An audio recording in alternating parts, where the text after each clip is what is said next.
Are we losing our stories, myths, legends and history?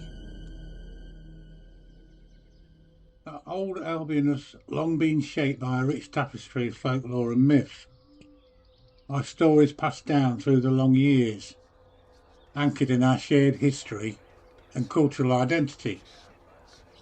It's always been a place of mystery, where the line between folklore and fact dissolves as our ancestors try to make sense of their existence and the world around them.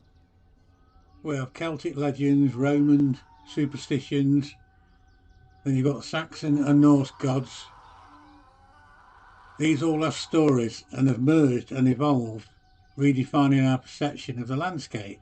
Stories and emotions bound to the earth, rooted within the cloud-covered mountains, ancient standing stones, deep dark forests and the fury of the elements.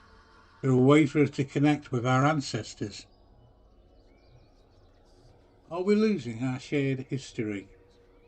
Many people do not know any local legends or folklore anymore, and many parents don't want to pass it on to their children. Is this due to multiculturalism? Because it's not their history, is it? It's ours. But I think this is even worse than it sounds. It seems like something deeper is fading our connection to the land and our sense of place and shared memory. A place long before written history. Now, most of the landscape across ancient Albion were believed to be mystical and magical places, with large unexplainable standing stones and places like Stonehenge, which were said to have been built by giants. And every misty mountain or boggy moor felt like you're in a thin place where the boundary between spiritual and earth is the thinnest. A land of otherworldly beings, like the fair folk and that. Now, the famous British weather could help with this. When it's mist and rain weave a veil over open lakes, turning the early morning light into a trick of the eye. In that soft grey quiet, it's easy to believe that something rests beneath the water waiting to be found. Now, the Romans had their own term for this feeling, genius loci, or spirit of the place, and it refers to the unique, distinctive and often intangible atmosphere or character of a special location. I think it's an old Roman concept designating a protective guardian, like a deity, to a site. Now, these were usually liminal places, like crossroads or springs, a place where the physical and divine world meet. Now, for centuries before the Romans invaded, Albion was nothing more than a mythical place, according to old writings. It was at the very edge of the known world, and they weren't sure if it actually existed. So you wouldn't be surprised if the Romans feared Albion. Now, there are written reports of when the Romans set sail from France, many of the soldiers were terrified, and rather than cross the channel, they mutinied instead.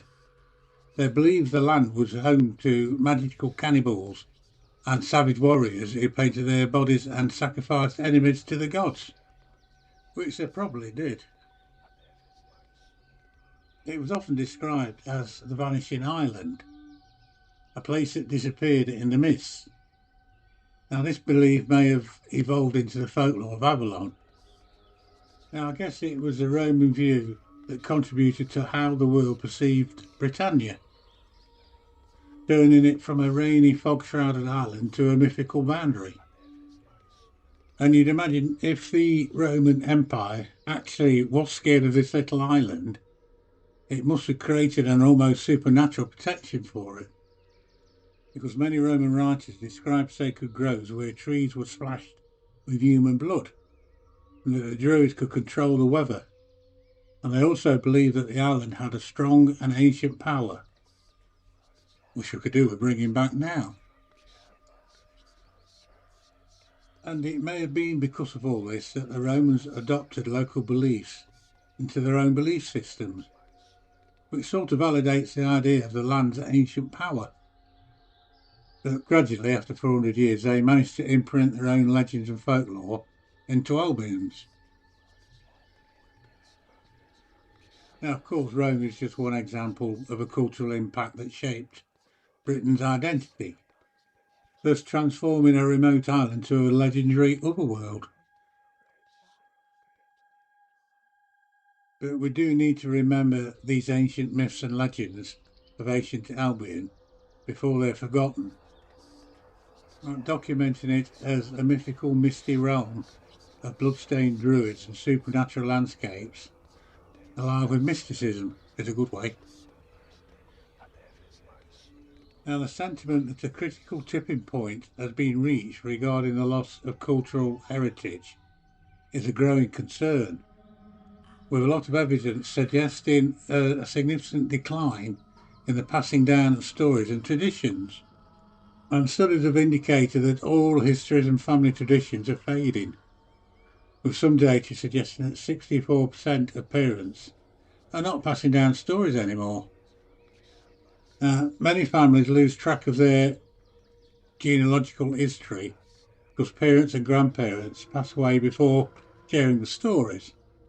The influence of social media and modern life is increasingly seen as a factor that separates younger generations from their past. Now, this is partly why I do this channel, in an attempt to keep the history and folklore, both local and national, alive in today's world, where things get twisted and distorted, especially history, very often in the name of inclusivity. Now, for example, the concept of a thin place, a location where the divide between this world and another is perceived to be thin. It's a deeply rooted, often spiritual, sometimes cultural connection to the land and its ancestors. This loss of stories is seen by many as a loss of English identity, the wonder and the intangible magic that connects families to their roots in ancient Albion. So I'd encourage everybody to keep telling stories, research folklore, keep it going, and get their history right so they don't twist it.